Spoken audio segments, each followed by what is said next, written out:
The Bible tells us that man was created in the image and likeness of God. It says, in the image of God, he created them. Male and female, he created them. So in that verse, we learn two things about God and about man.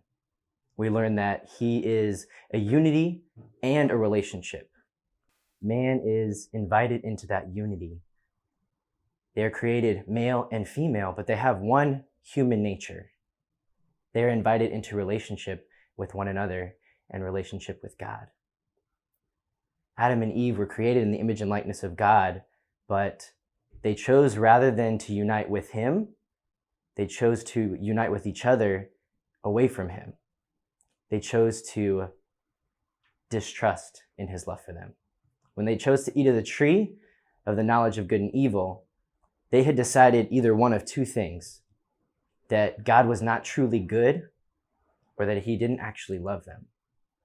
But neither of those could be further from the truth.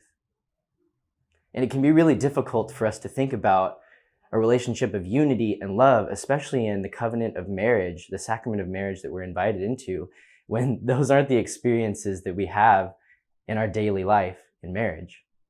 When we're having to worry about who's picking up the kids, or who's cleaning the house, or who's going to take care of these bills that we have to pay when it doesn't seem like the money's rolling in. That can be a really difficult image of God to have.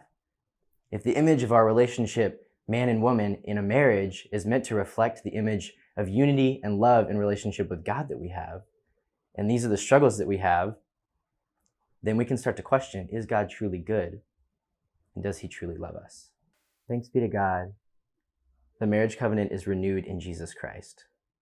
What seems to have been lost through Adam and Eve is renewed in Christ and his church.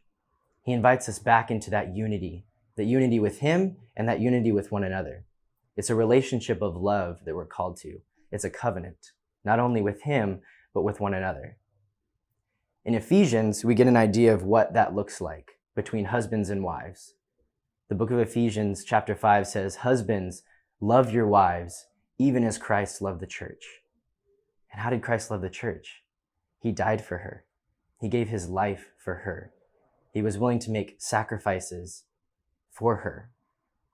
And a verse that gets taken out of context is that it says, "Wives, be subordinate to your husbands." But I like to think about that in terms of the word subordinate. It's also translated as submissive. But if you think about those two words, they mean under the ordination of, or under the mission of. So if you are under the ordination of your husband, under the mission of your husband, you have to think about what that mission is.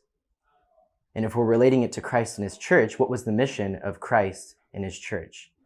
The church is invited into the mission of Christ to go out and spread his love and mercy to the ends of the earth. Are you doing that in your marriage?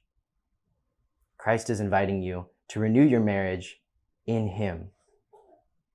Will you invite him into it?